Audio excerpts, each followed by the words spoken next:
After boxing for 3 years and 4 fights, I am now the welterweight world champion. So I figured let's take a trip down memory lane and watch my old fights, because I have a lot to say about this. Also, I'll be calling out someone to fight in this video, so stay tuned. First off, let's start with Michael Lee. So this was my first fight, and all my family's, my friend's first fight. You can see the nerves. It was going crazy. We were all freaking out. I'm a very introverted person, so to do something like this is crazy. As soon as I heard my walkout song start and I saw all my friends in the crowd, got me hyped up. I literally got in that ring and I saw a different side to myself. The stadium was very loud, but there was one voice I could hear distinctly.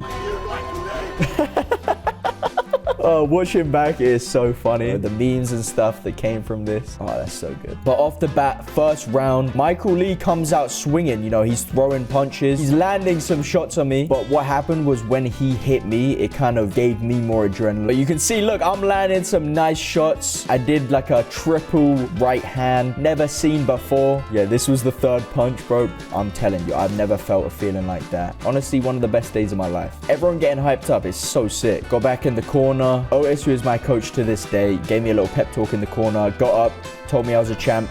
Round 2 started, and this was about it. The infamous 200 pump.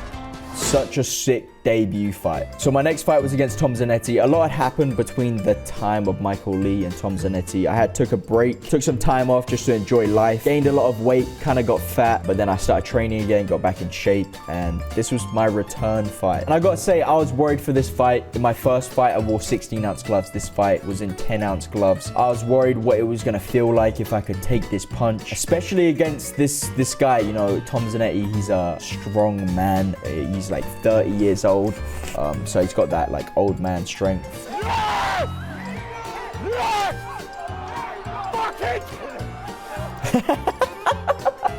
Fucking kill him! That video of Frazier is everywhere on TikTok. There's so many memes. I love it. So this was round 1. I was already landing some good punches. He had landed a couple on me, and I can't lie, I literally couldn't feel anything. We were kind of trading a lot. My defense wasn't great in this fight. Both just trading here. Like, I wasn't even thinking about defense. My head was just wanting to hurt him. Again, Otis is in the corner telling me exactly what I need to be doing. You look great, telling me I look great, hyping me up. And I knew when that second round started that I was back where I belong. Off the bat though, Tom comes out swinging. Like, he lands a lot of shots there, but I was fine. I was straight there. Hands up. Yeah, that's something I did do good in this fight, was keep my hands up. Just hear Frazier scream in the background. He has no fucking power. Yeah, he had nothing. He was a strong guy, and this was the worst I've actually looked after a fight. I've never been more bruised up. So I'm landing some nice body shots there, slipping, rolling a little bit. Otis is shouting body. I don't even care. Sometimes in these moments, you can't even hear what's going on. Everything is just like, you can't hear anything. It's just, you see the man in front of you and that's it. Yeah, as you can see, second round, I'm already red. He landed a lot of shots there. But yeah, this is something when I realized in the second round, all these shots to his head that I was landing weren't really doing anything. I knew he could take it. So I thought, let's try go to the body a bit more. Round 3 started. Instantly off the bat, throwing some jabs. Otis is shouting now. You can see Otis shouting body. Go to the body. This was the shot that I think hurt Tom the most. It was that slip, roll, liver shot. Boom.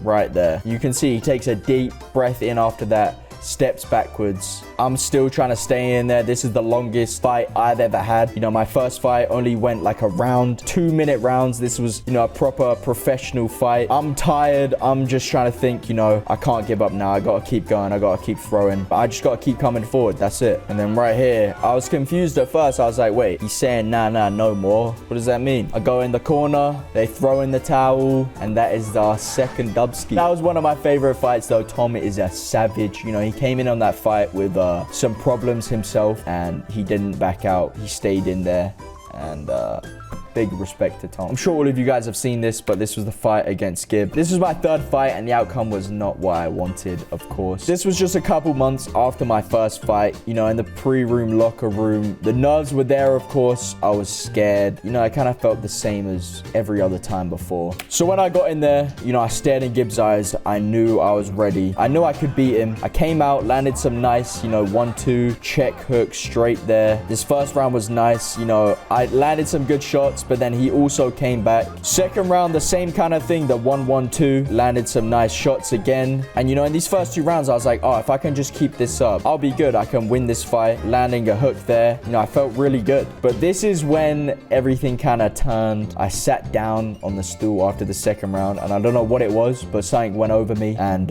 my legs were wobbly. My arms felt heavy. I don't know what happened to me, but I was not the same after that second round. Even though I was doing so well, my whole body just didn't want to go on. You can even just see in this round, like, much slower, much more sluggish, and Gib is still strong, fast.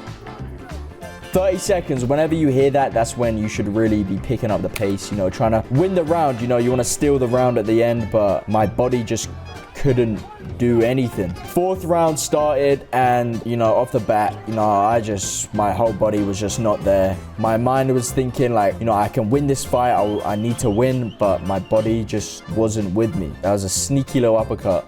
Oh, but this was a sad night. You know, these last 2 rounds was me not doing anything. I wasn't throwing, you know, my arms weren't really with me. I maybe threw like a handful of punches. This is really where it all fell apart. Last round, I don't even know how I'm standing up at this point, but you can see I'm on the back foot here. You know, in all of my fights, really, I'm the one coming forward, but this was my first fight where I was like stepping backwards. I think what happened here was Gib's gas tank and was just much bigger and better than mine. His conditioning was much stronger than me. I learned a lot from this fight. You'll see that in the next fight. Even though he's landing all these shots and I'm not really doing anything, I'm just kind of taking it all, trying to move out the way. But like I've said before, no one's gonna put me down. No one's gonna KO me. That will never happen. That was fun. Yeah, I mean, it was a great time, but I already knew it was over. There were so many things I knew I could have done better and should have done better and been more prepared for. You know, it just gives me even more drive, though, to keep working, getting stronger, you know, come back for redemption. And guys, I think this is a great time to mention it, but Gib, next year, if you're down, I want a rematch. I know what I need to do now to beat you, and I know that I can win. Next year, you tell me when. Let's run it. Let's do it. Now let's move on to my last fight. So now, after coming off a loss, having my first, you know, Misfits debut, there was a lot of pressure on me to perform and win and come out on top. I learned a lot from the loss against Gib and what I had to do to never let that happen again. It gave me even more motivation and a drive to win and, you know, come back stronger. And this fight was actually like 12, 13, 14 pounds lighter than my last 2 previous fights. You know, I fought this at 155 for the welterweight belt, and, you know, instantly in the locker room, I felt it was different than my last fight. You know,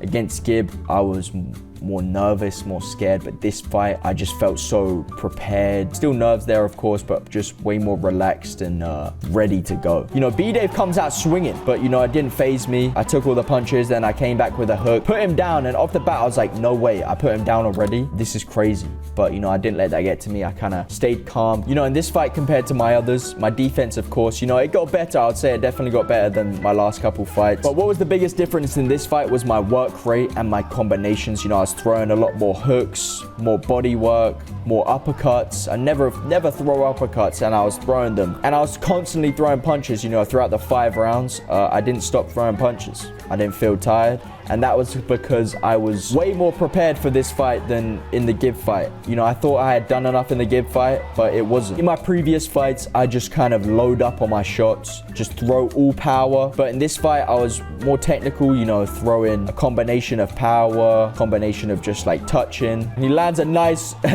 right there.